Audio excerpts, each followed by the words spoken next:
Olá, boa noite.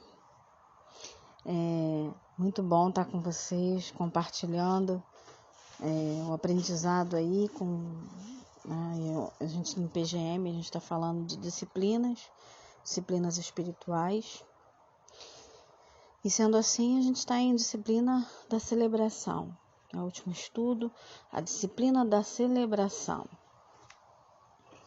E aí eu vou começar para você lendo o Salmo 150, que diz assim: o grande louvor do universo.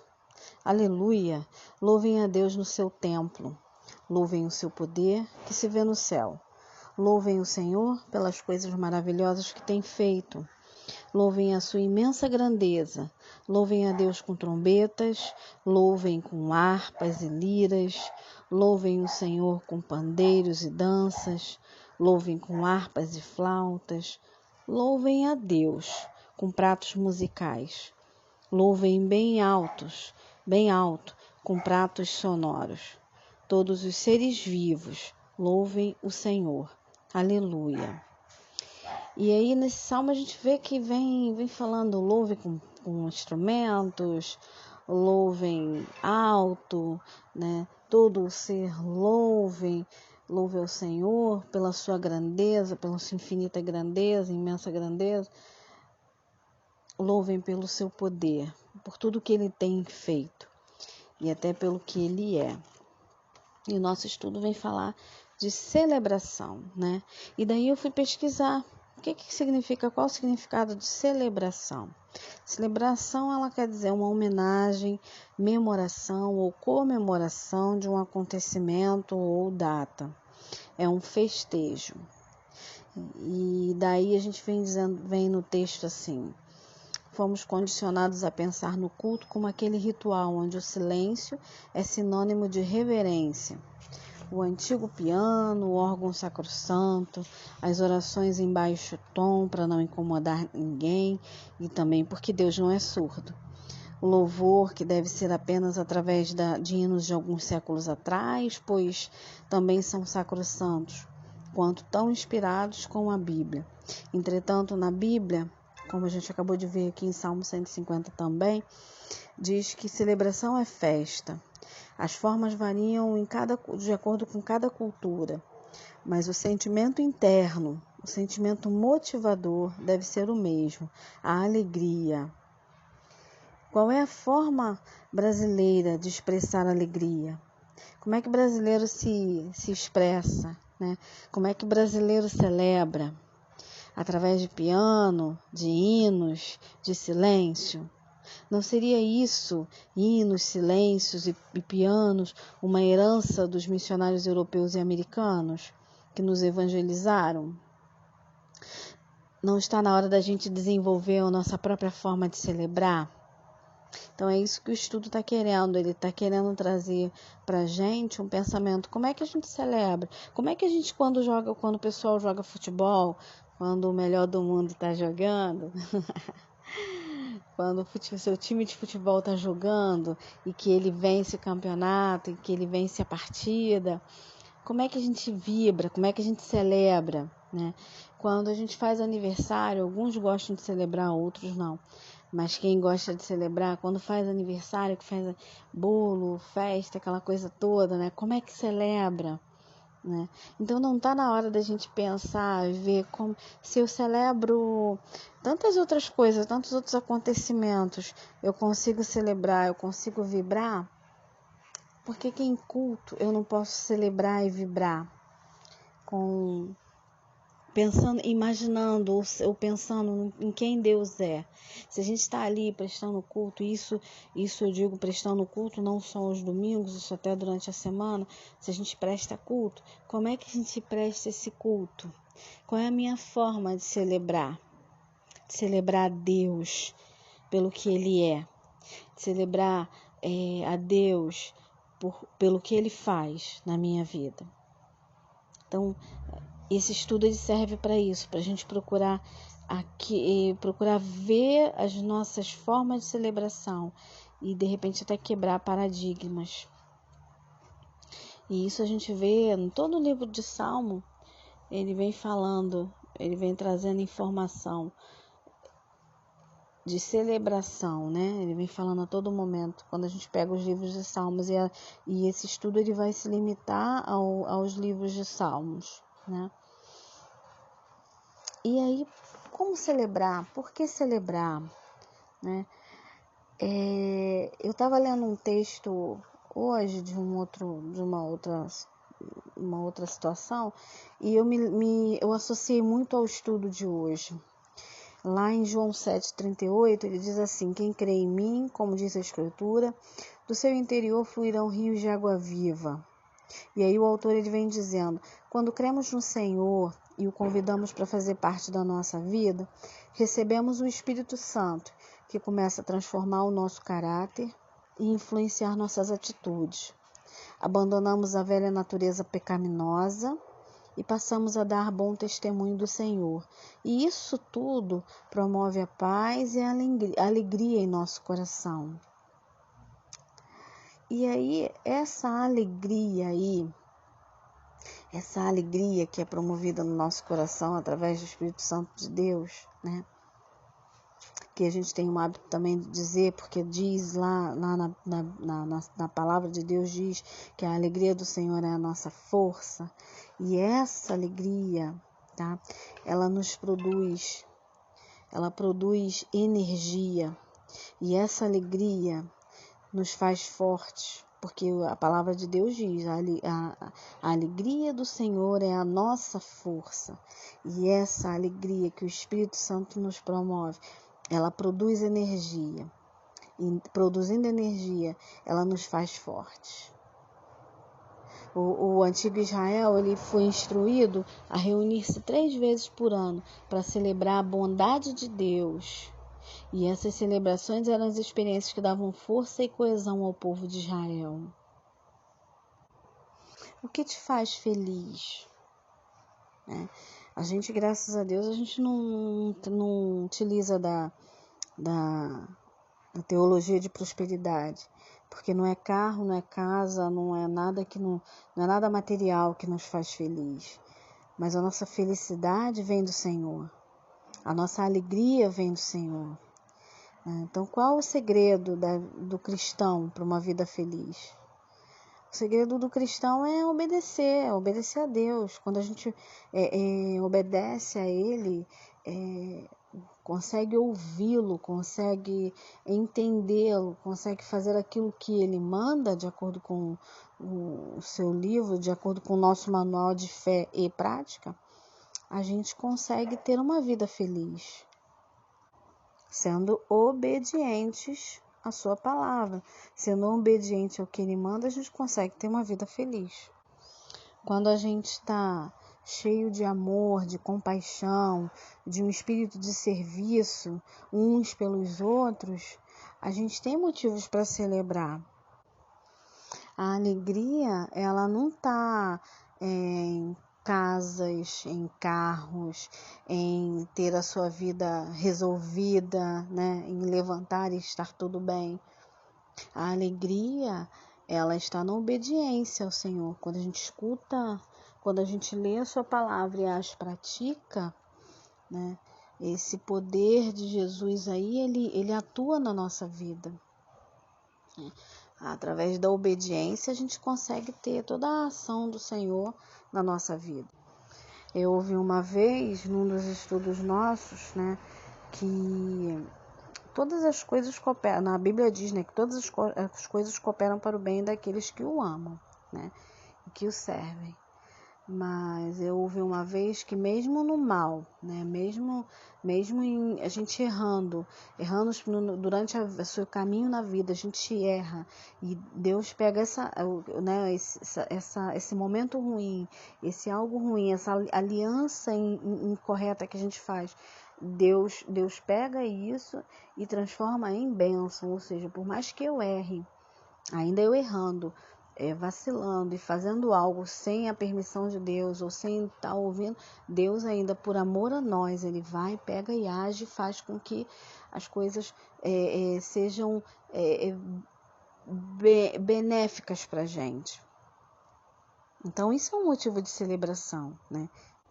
ou seja, ter um coração alegre com a certeza, ter um coração alegre com a certeza de que Deus pega todas as coisas e faz cooperar para o bem, para o nosso bem.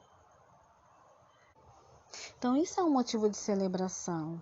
Isso é o que nos dá alegria, né? Ser obedientes a Deus nos dá alegria. Paulo lá, o tempo todo ele diz, lá em Filipenses ele vem falando, alegrai-vos sempre no Senhor, outra vez digo, alegrai-vos.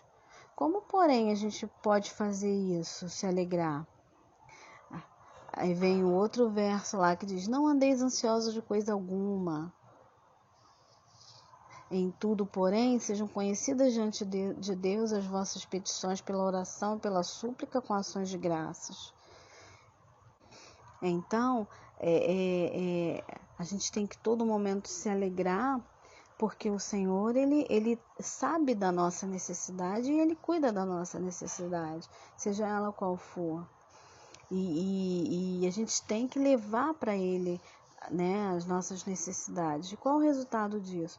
É a paz de Deus que excede todo e qualquer entendimento, que guardará os nossos corações e as nossas mentes em Cristo Jesus, que está dito lá em Filipenses 4:6. Ou seja, Paulo o tempo todo nos instrui que a gente tem que regozijar sempre, ou seja, estar alegre sempre. Que a sua primeira palavra de conselho devia ser, não andeis ansiosos de coisa alguma. E Jesus também deu o mesmo conselho quando ele fala, não andeis ansiosos pela vossa vida, quanto que haveis de comer ou beber, nem pelo vosso corpo, quanto que haveis de vestir, lá em Mateus 6:25. Nos dois casos, tanto Paulo como Jesus, ele emprega a mesma palavra que traduz por ansioso ou preocupado. Ou seja, a gente não tem que se preocupar porque Deus cuida, né, de nós. E que Ele é nosso motivo de alegria. Por isso,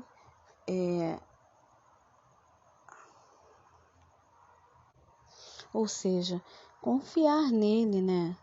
Depender inteiramente dele quanto às coisas de que necessitamos, né? Esse é um motivo pelo qual a gente deve celebrar. Saber que a gente tem em quem apoiar, em quem se refugiar, na verdade. Quem se refugiar. Ele nos livra de todo o mal. Porque ele nos ama. Quando a gente pensa na bondade do Senhor, em relação a nós, o nosso coração ele se enche de alegria. E aí ele se enche de salmos, de hinos, de cânticos, né? Onde o salmista mesmo, a todo momento quando ele fala, batam palmas, toquem harpas, toquem não sei o que, adufes, pratos, altissonantes. Então, é porque ele tá tão na verdade ele tá tão feliz com a bondade de Deus, o coração dele tá tão cheio de alegria, que ele quer louvar, ele quer celebrar a isso.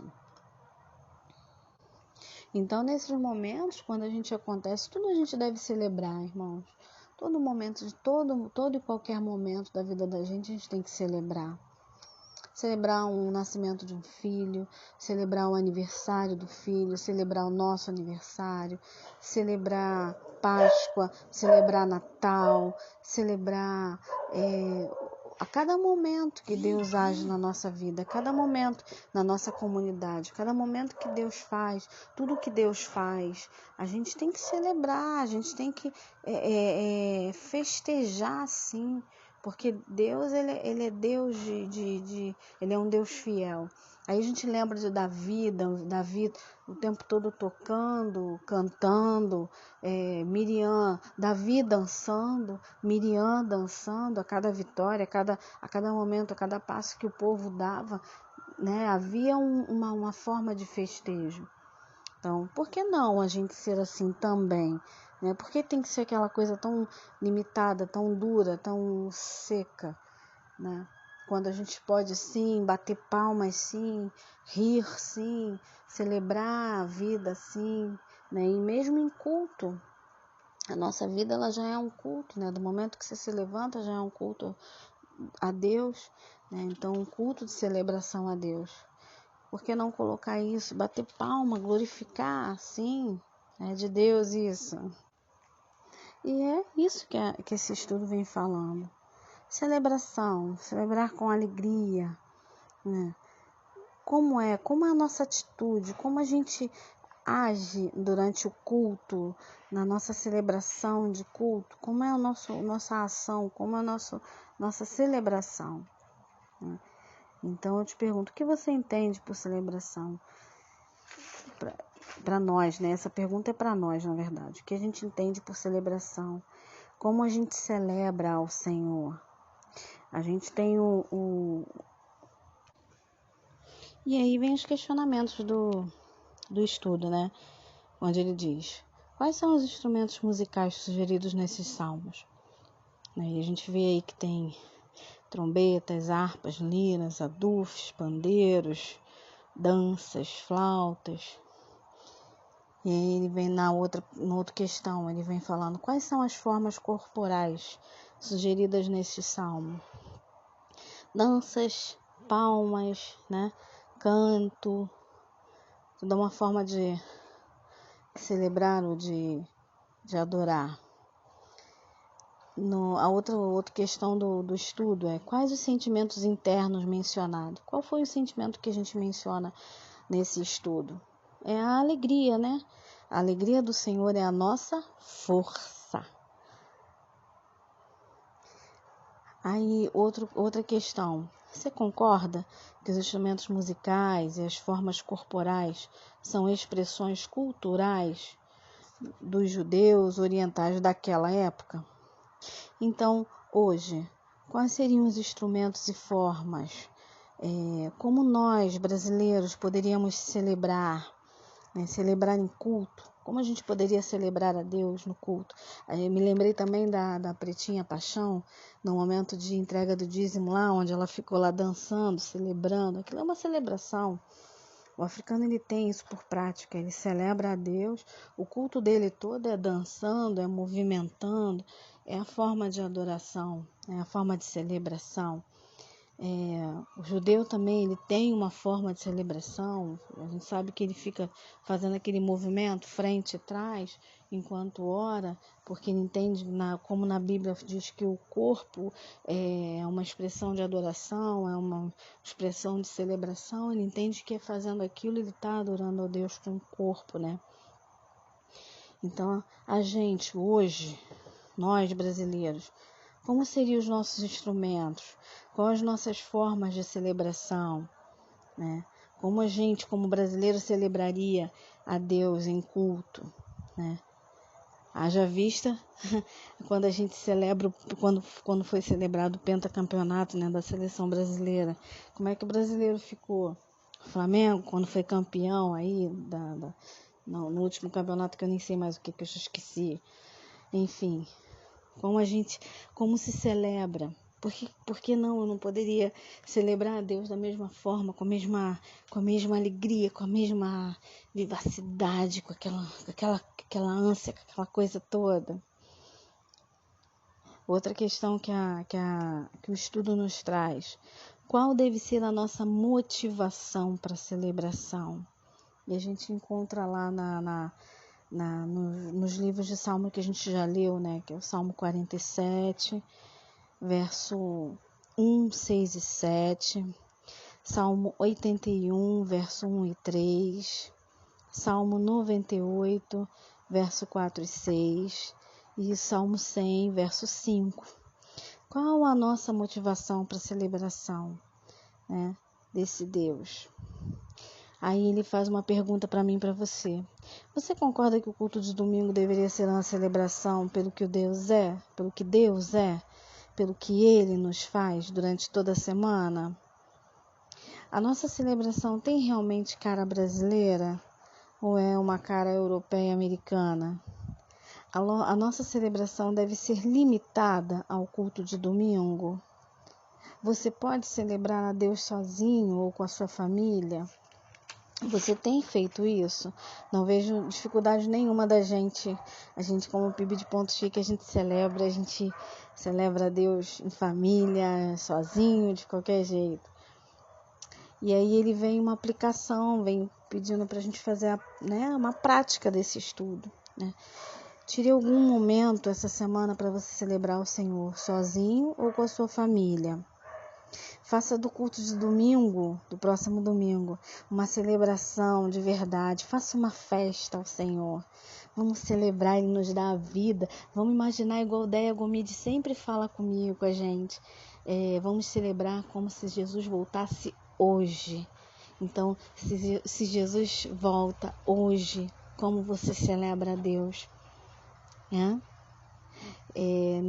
No livro em que foi tirado esses estudos, uma parte dos estudos, o autor ele vem trazendo até algumas sugestões de práticas para a nossa celebração extraculto. Aí ele diz: transformem os acontecimentos. Então é isso, meus irmãos, minhas irmãs. Transforme todos os acontecimentos familiares em momentos de celebração. Tire vantagens das festividades. Celebre Natal, celebre Páscoa, celebre aniversário, celebre a formatura, celebre no culto, celebre a Deus, celebre a vida, celebre a salvação, celebre esse Cristo maravilhoso que vive com a gente, Emmanuel, ok? Um beijo a todos e vamos celebrar, pois a vida é bela.